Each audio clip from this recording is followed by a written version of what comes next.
Welcome to this week's edition of Red and Black Sport. Well, what have we got? Just a couple of weeks of sleeps, haven't we, before the big fella comes down the chimney, and we're really looking forward to that.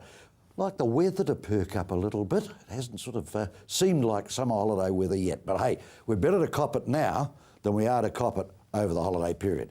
Someone, or my two guests actually, are both keeping an eye on the weather because they have a very, very important date with the weather gods, and that's the 29th of December. It's a Monday. It's become an institution, and it's the Banks Peninsula Trotting Club's big meeting out there on the 29th at Mochikarara. We'll talk more and more about that, but it is a huge, huge day.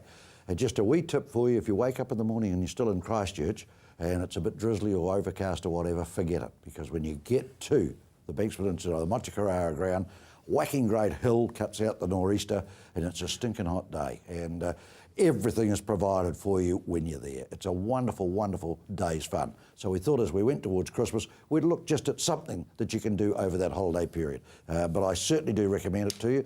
And through the generosity of my guests, we'll go the whole lot this time, 6 tickets, so you can make up a party. 6 of you will get free admission on that day, the 29th of October, and of December, 29th of December at Mochikarara, and that's where the Banks Peninsula Trotting Club meet.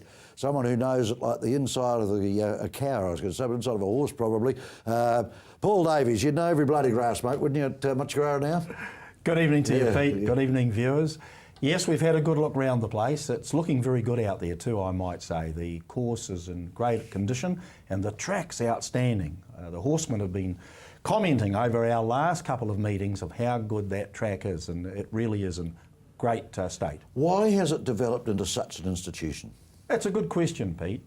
It just hasn't happened overnight. No. But I think what we've done is we've offered the public what they want. Which is what? With entertainment. Right. We've given them an iconic venue, we've given them grass track racing, and there's an appetite for grass track racing all over the country. People just love going to grass track racing venues. Right. And our turnovers are incredibly good at the moment in harness racing. Grass track racing is leading the way. Also, the public like to be able to have a day out where they can picnic, where they can look at the horses, where they can become part of the action, and where there's entertainment for the families. And that's what we do. The kids are a key to you, aren't they? I know that. Much. Yeah, you turn it on for them. Look after the children, look after the women folk, and the rest will follow. Right. Kian, interesting, you're the Vice President of Harness Racing New Zealand. You are also, I think, Treasurer, aren't you, out at Banks Peninsula? Treasurer at Banks Peninsula, past President, and Vice Chairman of the board, not Vice President, Chairman. sorry. Vice Chairman of the board. Okay. Paul made a comment about grass track racing and the growth of interest in that. You're seeing that nationally, obviously. We're seeing it in the betting figures and the attendance, that we're finding that grass track racing is attracting betting, and mainly because I suppose the field sizes are bigger. Right. You get bigger fields. You get Why more. do you get bigger fields for that? I think people just like coming out to the Sunday afternoons and going to the grass But track why races. why do trainers bring them out? I think because they can bring their families and their kids and come Right. out and have a day out. And there's a perception that it's probably easier to actually win a race on the grass. You don't get the superstar horses turning up maybe, and they're not going their last halves as quickly as they are in town. So it's a more even field, and I think people see that as a Is the bigger track an incentive? They seem to be wider somehow to me. Yeah, I think everybody gets a go. I don't think you hear too many hard luck stories. And now at the Mochikarara, we've got the passing lane, which is even better than it was. That's a new innovation, Paul, isn't it? It is. Yeah. Yes, that's only been in the second season now, and it's gone down very, very well, especially with the punters and the horsemen too. The premier race caller in New Zealand, Mark McNamara, made a comment when he came from Sydney to take up the job. The only mistake that Harness Racing New Zealand have ever made is to put a passing lane in. Talk to him now, he thinks it's the greatest thing since sliced bread. So, you can convert them, Paul, can't you, if you give them a chance. But it is a better chance, isn't it? Oh, absolutely. Yeah. Even although we've got a long straight, as all the grass track courses do have, we were finding at times at Mochikarara that horses back on the markers weren't getting a run. So the inception of the passing lane has been wonderful. Yeah, Right. very, very good. So Good from a move. punter's point of view, you've got a better show with your horse, haven't you? Yes, Yeah, we do have. which is what you're trying to achieve at the That's best of right, times, that's aren't you? Yeah. It is a mammothly long straight. I've had the pleasure of having a horse in front at the turn, and I think finished motherless last by the time it got to the finishing post. It's a long way home, isn't it? It is. Yeah. 400. It is. 400 metres. 400 metres. Just on 400 grass. metres. Yeah, Yeah. yeah. So- Peter, it was hard for horses to lead on those grass tracks in the old days. Very few horses could lead at Methven or at Mota Carrara, lead all the way and win. But now they're doing it. Why? And, well, I think that's where they're getting trained a little bit harder. Right. The horses are evolving, they're better. And of course, the courses are much better. And back in those days, I think there was quite a lot of hill involved. I know how much the Methven track, as has ours, have improved. And now they're able to lead all the way. Because it was a bit paddocky, Paul, to be honest, wasn't it, some years ago? That's right. Yeah. The other thing, of course, that it does, and if you intend to go out there, you've got 400 metres that you can spread along the fence line. So you're right at the action. I mean, that's a huge plus, isn't it? People love that. People like to be close to the horses. They like to be close to the horse is the linchpin of our whole business. Yeah. And it's sad that in many cases we go to lengths to keep the horses away from the people. And that's rather sad. We've got to be very careful, of course, that the safety issues as well, which we do try our best, but people love to be close to the animals. Yeah. When they're along the fence, as you just said, with their picnics and barbecues, and looking over the rail at the horses, they love that. Yeah, it's a terrific opportunity for people because they are denied it in some of the city venues, if you like, aren't Correct. they? That's right. It's not as user-friendly, not as accessible for them to be able to be part of the game. For a lot of them, they're new people too, Paul. That's right. Might be their first look at a horse. Correct. Yeah, so That's right. you've got to encourage that. The growth in summertime racing, you've noticed from Harness Racing New Zealand's point of view, Ken? Oh yes, it's been huge, and I think you must take your hats off to the racing board who brought in these franchise ideas that we had Christmas at the races just going on now, and then we branch into the summertime festival, or the Inter-Islander festival as it series, is yeah. now, and those franchises have just given it another lift. Can I put another one to you, that the advent of the Country Cups competition probably kept horsemen going, didn't it? That was worth chasing it to get to the final. Oh, certainly, yeah. So it gave a boost to country Yeah. racing, didn't it? Yeah. That right up all over the country, but it's great. I mean, we had one that had a go, managed to qualify to get into the Country Cups final. I mean, that was a thrill. It was that's what it was all about. Yeah. It was a big step up for us. And I think too, like, we're getting into that time of year where people like to go to these venues. Yes. And it's a great sort of spread of, we've got the Centro Otago's coming up now, and Westport's, and it's great, Right. We're just going to go to a break, but just touching on Central there, of course, that's where Paul Davies cut his teeth, was in that area there too. And they tell me the Cherries are 2 weeks behind, so hey, something's gone wrong, climate warming or whatever they call it. Back in a moment, where we're talking harness racing on the grass, Mota Carrara.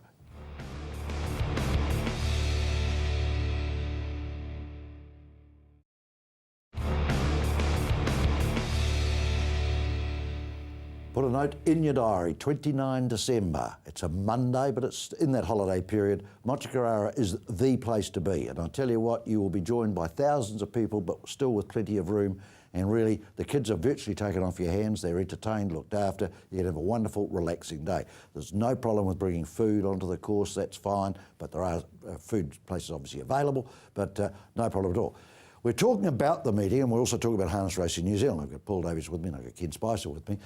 You two gentlemen would be best summed up as an institution out there, but Paul, some of the other famous identities that you've had that have graduated through the Banks Peninsula meetings.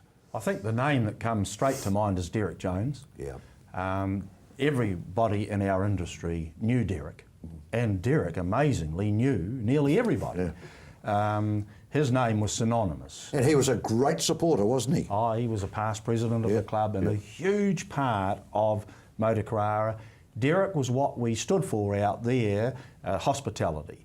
And he was, his reputation of being good to owners and trainers and drivers and the public, was important. And that sort of set the standards. That was the, if you like, the map for us to follow. And did the young boys and girls buy into that? The current drivers and that sort of thing, they make themselves pretty available? They do. Yeah. And we look after them, and they know that, you know, I was talking to Mike Granger the other day, who retired as the editor of the Harness Racing magazine.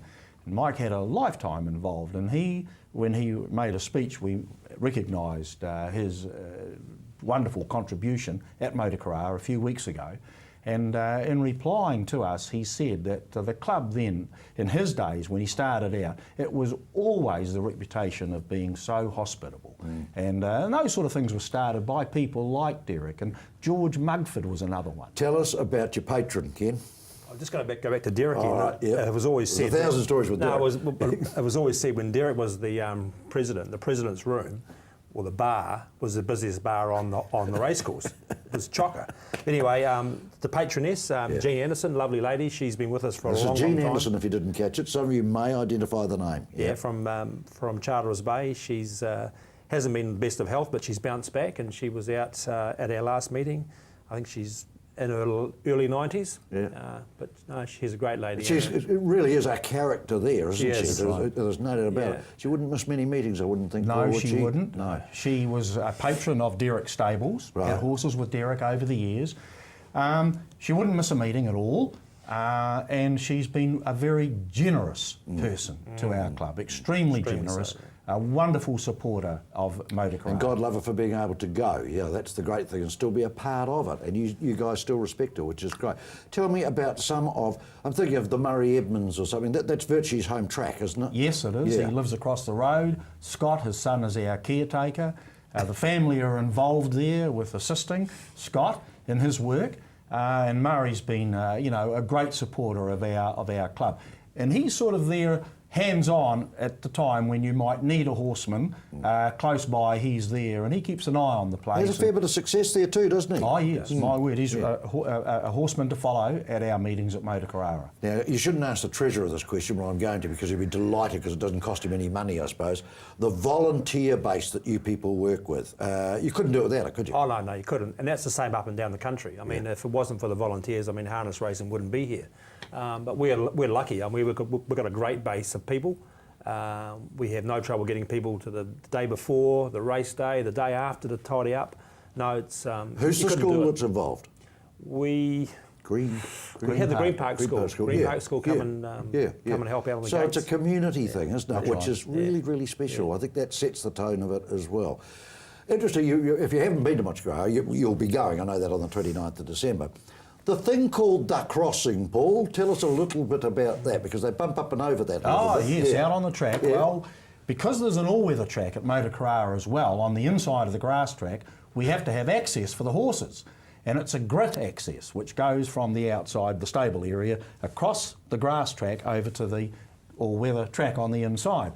And on race days, we have to cover it with grass. But over the years, it's been a bit of a bone of contention. And there's been all sorts of ideas, from tunnels going under it, so the horses to go under, like some of the cow cockies do, with their cows going under the roads, all sorts of ideas. But at the moment, we've got it pretty good. But at times, it's been hectic. They've nearly had to have seatbelts on, some of those drivers, when they go over the crossing. It was tremendous to watch the trailer come out with the grass clippings on it. The first time I was there years ago, and I thought, what the hell's he doing? He shouldn't be working the farm today when we've got a race meeting on. And of course, he was putting the grass on top of the crossing. So it's a great sight. But it's at most other grass courses they would have a crossing, wouldn't they? Most of them do. Yeah, Methven does. I don't think Methven doesn't. No, Methven doesn't. I don't think. No. What did I see them whip over that? They don't have an all-weather track. No, right. Yeah, that's the key. Most of the galloping tracks that we use in the North Island have, and they are particularly bad. Something that harness racing is looking at to try and get them better. You know? Yeah. But that's a hard one. Is there a way through it, or? Well, not really, no. I mean, we just got to make the best of them, the best way we can. But they're getting inspected the week before now and trying to get them flattened out. And Tell me, from a harness racing point of view, I'm amazed every meeting I go to, the number of suits that are there. I presume they're stewards or stipes or whatever they are. Well, we have probably 2 stipendiary stewards, and there'll be a couple of JCA panellists. Right. But tell us what JCA do. The JCR are the judges. Yep. And the stipendiary stewards are the prosecutors. Oh, so we have a mini court. So when the siren goes, would you please will report to the room? It's a dread, I suppose, of some, but that's what takes place. That's with those the guys. process. The stipendiary stewards will be taking the charge, and the JCA will be the judges. Judge. Both of those parties now are employed by the racing board. All right. Not by harness racing now. So it's So just for those out there a little bit confused, because not everybody is besotted with racing, obviously. Yeah. Tell me, you have the racing board. Is that the overall power? The racing board is the controlling body, which encompasses the TAB, right, which is a government board, government-appointed board. The codes, the galloping... normally contains a judge or someone, does it? No. No. Okay, so that's the board. The current chair is a lady called Glenda Hughes. Oh, Glenda Hughes, You know Glenda? Phil Gifford's ex-wife and New Zealand shot putter. And there we go. Yeah. And there's a board made up of, I think there's 3 or 4 independents, and each code, the greyhound, thoroughbred, standardbreds have an appointee, and that's the racing board. Right. And then under that you have the 3 code boards. Right. Greyhound, thoroughbred. Just on that, sorry Paul, come back to you in a minute, but just on the technicality side of it, the advent of the 2 channels now on Sky and the removal of the free-to-air one was pretty hotly contested, wasn't it? Yeah, it was, but at the end of the day, it came down to dollars. Mm-hmm. As you know, in TV, it's all about the dollar. There was money to be had from Sky, and the change of the format in terms of Channel 1, Channel 2 is meant to have flowed on through the betting, which I think it has. Right. So where's the $5 punter? Because they were the people who complained, weren't they? They couldn't afford Sky, but they wanted to have a punter. But I think the research showed that the $5 punter was only the 2% at the top or the bottom. So it's been good for the industry. Yep. Yeah. Okay. Totally, yeah. Still good. Oh, time to go. I was going to get grizzly about something, but that's okay. I won't. Come back. When we come back, we've got chance for you to win a 6-pack to go on the 29th of December to Machikarara Banks Peninsula Trotting Club meeting. All you got to do is 3777033. Whisper in Mary Ann's ear, you might get a head start there too. So, okay, we'll be back in a moment.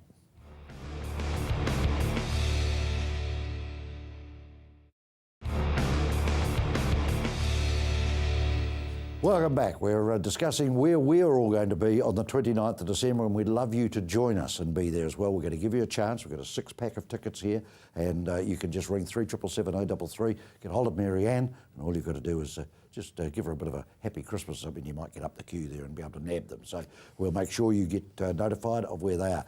Paul, what are the punters going to get? How does it run the day? Tell us that. Runs today. The gates open at 9 o'clock in the morning. Right. We meet for breakfast. All the workers are there early. We have breakfast on course so that we're fired up, ready to go by 8:30. The gates open at 9. $10 to get in. Right. They get a bottle of That's water. per big person. Big person. Children? Over 18s, children free. Right. So over 18s, and there's a limit to the car. And, if there's, we're pretty easy with that sort of thing. Yeah. Pretty easy. But they get a bottle of water and a race book for their $10.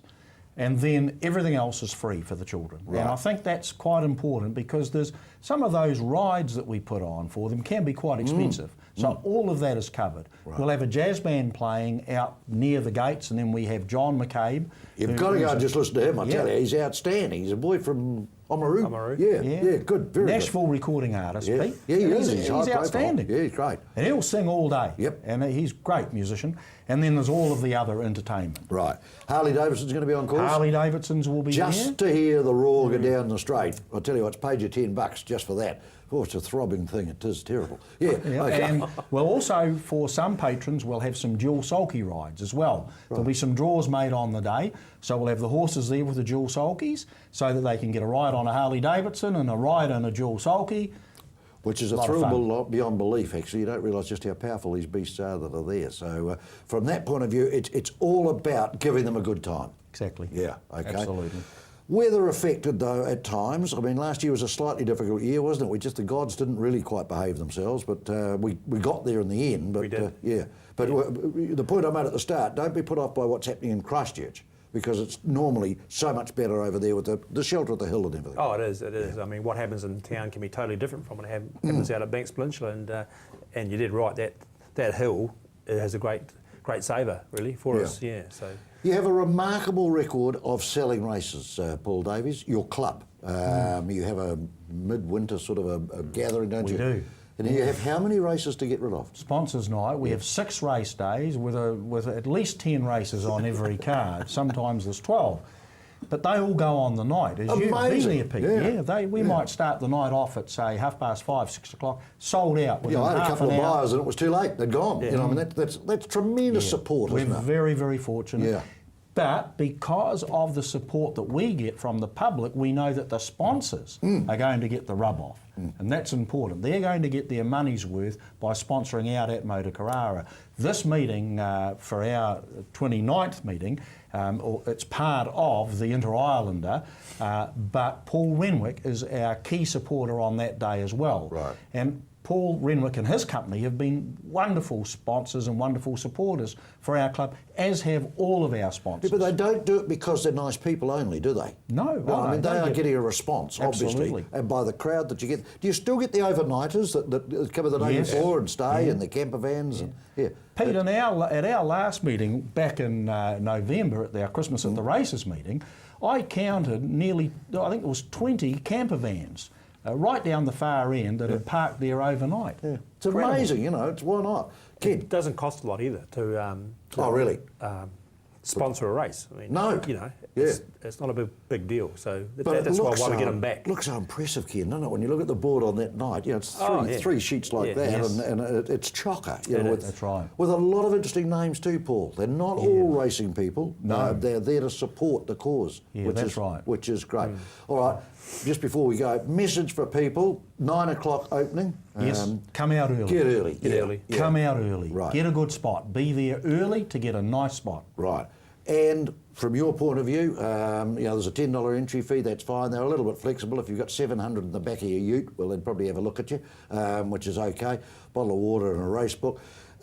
Staff-wise, they know what they're doing, don't they? I mean, you have a punters club, which is a lot of fun, Yes, isn't it, punters to be club, involved in? exactly. Yes, there is, yeah. You try and keep people entertained all day, don't you? That's right. Which is just terrific. That's We've had terrific. success. That punters club's been very successful. It's been has going been, good. yeah. So we're at that It's again. $10 a ticket, unless you put it Yep. up. It's $10 No. a ticket, and I don't think I've missed getting a collect, which is quite good fun. It's the only collect I ever get, I think, but never mind. That's all right. They have a lot of pay-in windows, not many pay-out windows, but that's okay. We can live with that. Gentlemen, you do a wonderful job, and both of you. Just from harness racing's point of view, the feature day, obviously, on the New Zealand calendar is, in fact, the New Zealand Christchurch Casino Trotting Cup. Yes. You've done a debrief, I presume, on the day. Your thoughts about it? Still maintaining its momentum? I think Cup Day this year was a huge success for the Met Club. I think their figures off course and up. I mean, off course was up, on course was up. The crowd numbers are up. Crowd was well behaved. Yeah. I think that they should be, you know, patted on the back. I think that they had a great Cup Day. So it's still your premier. It's still the premier day, Yeah, you know, yeah. and then the Auckland Cup and the Jewels now is coming into its own as well. Right, yeah. Jules, just on that, are you still going to invite the Aussies in or not? Still inviting. We're going to change the the way we do it. No, because last year it's we a didn't balls get up, punters, I'm telling you. Don't give the Aussies a sniff of anything. Yeah, no, okay. But is that really just to try and beef it up or what? Make it trans just to give it a wee bit more of a profile. Right. And I think last year we achieved that because we got airplay over there. Even though we didn't get anyone, we still got a lot of positive feedback. Yeah. So this year we're going to try and make sure that we do get some here. Paul, you still syndicating horses? Yes, Yeah. still selling, Plenty still of interest? syndicating. Yeah, Yes. yeah. It's a great way. Peter, just getting back to that very quickly, the Inter-Dominions, a big change there. Yes. The final at Menangle, the last Inter-Dominions at Menangle at this time are going to be at the end of, 1st of March it is, end of February, 1st of March, one day only. And then they're going across to West Australia where they all started. The Inter-Dominion started at Gloucester Park. They're going over there and that's going to be after Cup Week, later in November, really? beginning of December, and it's going to go back to the old format of 2 weeks over a fortnight. And So you've got that's something. four race meetings, have you, or something like that? 4 race So meetings. it's a battle of the fittest, isn't it? And Yeah, it's going to be worth, the final's going to be worth over $1 million. The final. Richest harness race in the world. in Western Australia. In Western Australia. There's money in them there hills, I can tell you, but there we are. Okay, gentlemen, have a wonderful day. I'll see you there. Don't forget the tickets, 3777 033, a six-pack for you to get. Just whisper to Marianne, and we'll catch you next week with the final Red and Black Sport for 2014. What a year it's been.